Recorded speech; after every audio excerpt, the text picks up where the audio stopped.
Hello dear students, I am going to start with the design of the continuous beams from unit 1.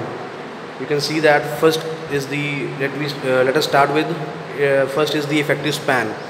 According to the provisions of the IS 456-2000 in even 1978, the clause number 22.2, which is on page 34, if you can refer the code if you have, you can see it says it is related to the L by 12 ratio, which says, so for the simply supported beam or slab, the effective span of a member that is not built integrally with its supports shall be taken as clear span plus the effective depth of slab or beam or center to center of supports, whichever is less. So here for the continuous beams, there is I have consolidated the things. You can see you can read it very clearly. If the support width is less than 1/12 of the clear span, the effective span shall be as per the freely supported beams, that is clear span plus effective depth of the beam or center to center of the supports, whichever is less. In the otherwise case, if the support width is greater than 1/12 of the clear span or 600 mm, whichever is less, the effective span is controlled by 4 features, which says for the end span with one end fixed and other continuous, or the intermediate spans, the effective span shall be the clear span between the supports. For end span with one end free and other continuous, the effective span shall be equal to the clear span plus half the effective depth of the beam, or clear span plus half width of discontinuous support, whichever is less. Third case, in case of spans with the roller or rocker bearings, the effective span shall always be the distance between the center of bearings. And similarly, fourth last case is in the case of continuous or monolithic in frames, that is the effective span of continuous beams are taken as the center line distance between the members. So first case is we have to define the effective span. So whatever the case may be, we have to choose the effective span either from this first condition or the second among these 4 conditions. Then comes to the span with the depth ratio.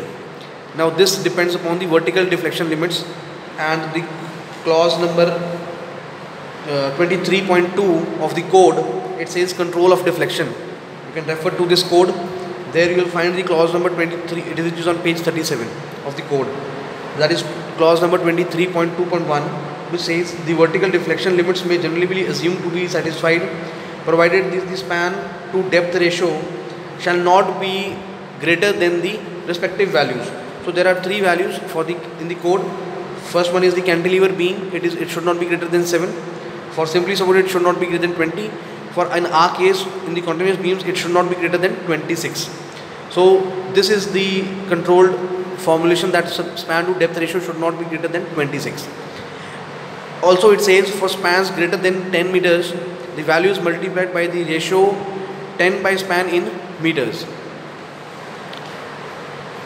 Then we have to design the beam, the continuous beam, the bending moment and the shear coefficients. So which is given on, you can say, page number 36 of the code, and it is governed by the table number 12 and 13, clause number 22.5. Clause number 22.5, it says the moments, bending moment coefficients and the shear force coefficients, which depends upon the type of the load, that is the dead load plus imposed load. Next is the imposed load, and the conditions are there are 2 types of moments in continuous beams: the span moments as well as the support moments. Span moments we will be having near middle of the end span and at the middle of the interior span. So these are 2 conditions for the span moments. Similarly, there are 2 conditions for the support moments. First condition is at support next to the end support, and the other conditions at other interior supports. So these are the coefficients. These are well given in the code itself also. So for these cases, for dead load plus imposed load, it is 1/12 and 1/10 for the imposed load for the first condition. Similarly, 1/16, 1/12 for the support moments. So you can see the sign conventions. The moment coefficients for the span moments, it is positive, and for the supports, you all know that it is negative moments. The moments prevail at the top, so it is negative moments. That is why the sign is minus 1/10 minus 1/9 as per the coefficients. Similarly, we have the shear force coefficients. These are for the same conditions. Type of load is dead load and imposed load. At the end supports, at the support next to the end support and at all other interior supports depending upon the span of the continuous beams, how much span it has. So these are all the figures of the shear force coefficients. These are given on page number 36 for table 12 and table number 13. So you can always read that. Clause number 22.5.1 and clause number 22.5.2. You just go through it. Let us start with the design of a continuous beam. The continuous beam, it says a continuous beam of multi-story frame has 3 spans, each of 8 meters.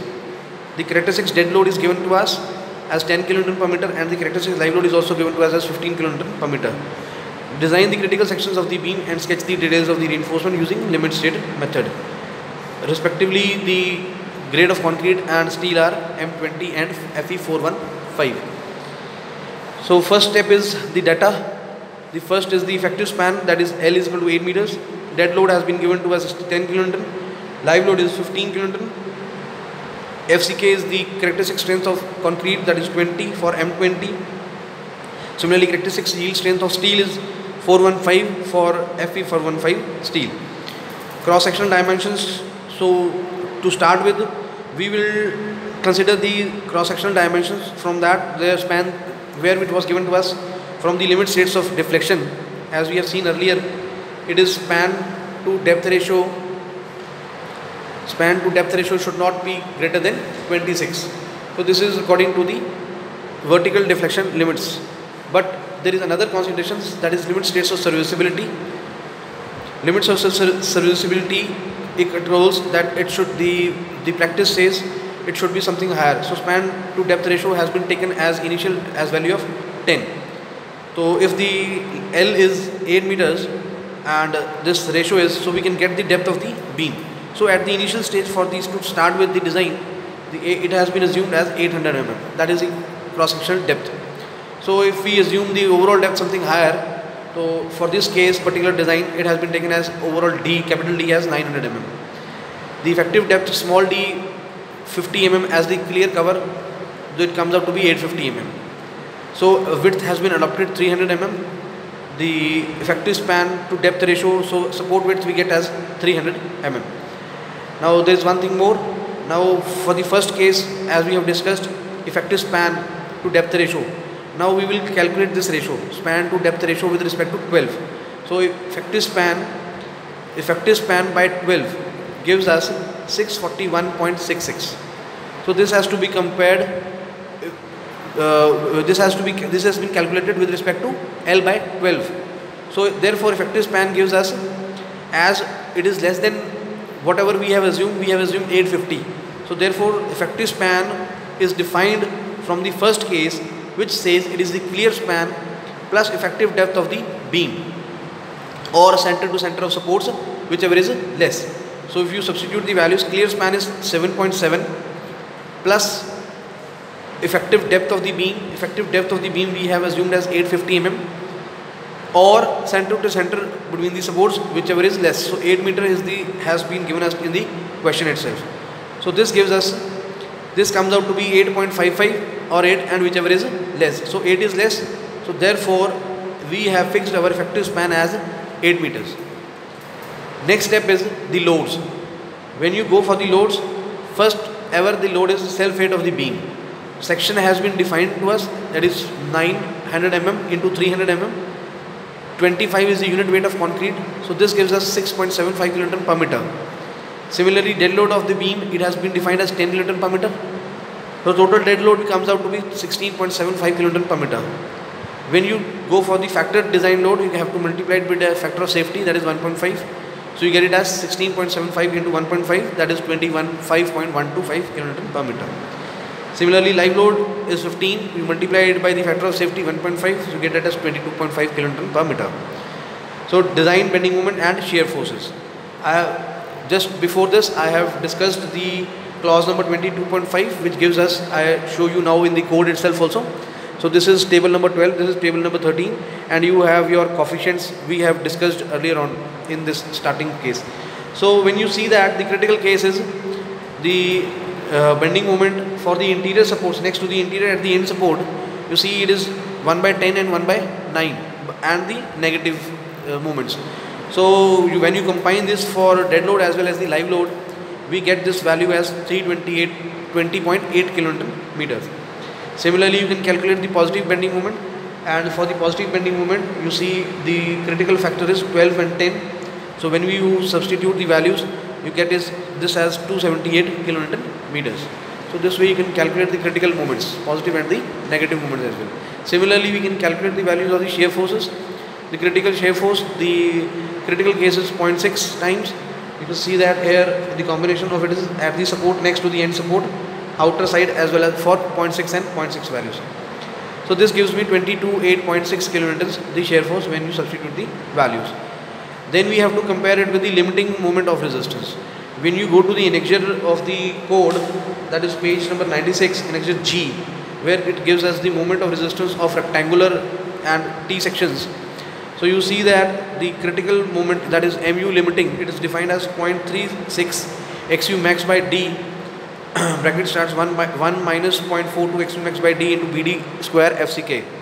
Here XU max D is defined on page number 70. So when you go that for Fy of, so you can see it very clearly for Fy of on page number 70. So this is your limit state of collapse flexion. For a steel of F415, XU max by D is 0.48. So that means when you substitute the value of XU max by 4D in this MU limiting, you will get the value of MU limiting as 0.138 FCK BD square. You substitute these values, you get the value of MU limiting. If now you know that how to define the under reinforced, over reinforced and balanced section. If your MU is less than MU limiting, the section is always under reinforced section. So here we find that MU is again less than MU limiting. So the case is of under reinforced section. So main reinforcement has to be decided. So we will take both the moments, the negative moment as well as the positive moment. Now this formulation you can again use from the annexure G. It is very clear. MU is equals to 0.87 Fy AST D 1 minus AST into Fy by BD FCK. You substitute the value of Fy, FCK, BD, D, Fy in these values. You know the value of M. We have two cases, positive moment and negative moment. So negative steel can be decided and positive steel can be decided. So you find out both these steels. So here what we find when we calculate these, you can go through the calculations and do it for yourself also. We find that if you provide 20 mm dia bars, we have to provide 4 bars of 20 mm dia bars on the tension side over the supports, and as well as 4 bars of 18 mm dia on the tension face at the mid span. So the steel comes out to be 1256 mm square as the negative steel and 1017 mm square as the positive steel. So these has to be checked for stresses. So we are going to check it for the stresses also. We find tau V as usual we have done earlier also. Vu we have find out. The critical value of Vu is 228.6. So using that we know the section. We have the stress, nominal shear stress as 0.896 newtons per mm square. Percentage steel, whatever you have provided, it is 1017. This gives us 0.399. So table number 19 it says for the shear stress. So when you go through that, we will find that we just look onto the table 19. It says for a value of TOS, this table 19, it gives you the values of the shear strength as per the concrete provided. So when you look at the table, I just show you the table also.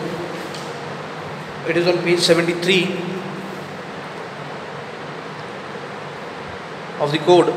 So you just go through it depending upon the grade of concrete which we have used as M20 and the percentage steel. Percentage steel we have put it 0.39, let it be 0.4. So we can always interpolate. So this comes out to be TOSI comes out to for M20 as 0.43 for a value of this PT percentage steel as 0.4 approximately. So here you can see that tau V is always greater than TOSI.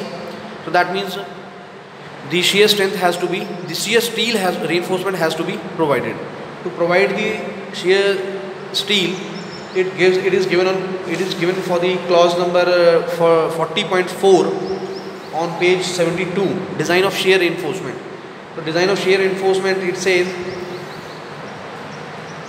when tau v exceeds tau c in table 19, shear reinforcement shall be provided either as the vertical stirrups, bent up bars, or maybe inclined stirrups. So here, as per the case, we are going to provide. So that means you need to find out VUS, which is given by VU minus tau c BD. So when you do that, you find out VUS. So it is VU minus tau c BD. You substitute the values and you find out the value. So for VUS, we have to decide either the you can say the bent up bars or the vertical stirrups. Here we are going to provide the vertical stirrups as the beam is there. So from using this formulation, we can find out the value of VUS we know 0.87, Fy we know, ASV is the, you can say, the area of the stirrup which we are going to provide. So D we know. So what we know, don't know SV. So here we can find out the spacing of a 2 legs or 4 legs, whatever you are providing. So here in this particular case, we have provided 2-legged stirrup. For a 2-legged stirrup, ASV, when you substitute these values, you can find out the value of SV. So little less will do with a whole number. So we have provided, let's say, the stirrup at the rate 250 mm center to center. So the area of steel is 8 mm dia steel has been used. So provide 8 mm dia 2-legged stirrup at the rate 250 mm center to center throughout the length of the span. So this is for the checks of the stresses. Then lastly is the check for deflection control. For check for the deflection control, we need to find out the reinforcement percentage of steel which we have provided. So here we have seen that we have provided the steel as 0.398. Now when you go through it, so we need to find out a modification factor. So for modification factor, you go to page number 38 of the code and you see a table there, rather a figure there, which shows us the modification factor for tension reinforcement. Now what it is showing, for a value of Fs, for percentage reinforcement, we are going to get a modification factor, and modification factor will be applied to the span to the depth ratio. So what we have used is, you have used L by D actual, we have used basic as 26, that L by D ratio should not be greater than 26. When you apply the modification factor, as per the availability of the modification factor from page number 38, that figure 4, we will multiply it by, and that should be the L by D maximum. So whatever L by D you have provided should not be greater than L by D maximum. So let's find out. So when you see that, whatever, so now here you look at the code. Basically the design is always done by from the code. So see, to find out Fs value, it says Fs value can be calculated as 0.58 into Fy, area of cross section steel required, divided by the area of steel's cross section steel provided. So when you do this calculation, you get the value of Fs, which you have the curves on the graph, on the figure. So here the Fs comes out to be 234. When you do the calculations, required was 990, provided has been 1017. So this gives me a value of 234.30 as the Fs. And when you go through the code corresponding to this Fs figures, I have got, let it be Fs as 240.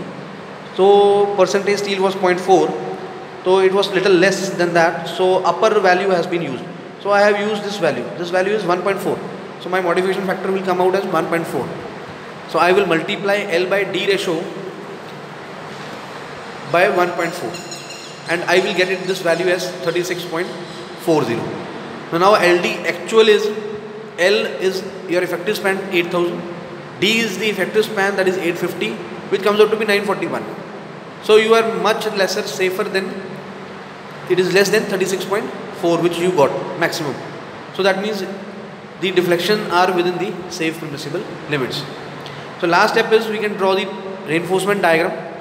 You can always show this beam. This is a continuous beam of 8 meter span, 3 span beam, and this is the steel which is being continued So here you can see this is the these are the stirrups. It is 8 mm dia legged, 2-legged stirrups which are provided at 250 mm center to center. There are two bars, negative steel and the positive steel. Negative bars has been provided as 4 into, and where it is provided? It is provided at the top of the supports. It is 4 into 20 mm dia bars. Similarly, in the spans, in the center of the span, the steel is 18 bars, 18 mm dia bars, 4 in number. So here you can curtail these bars.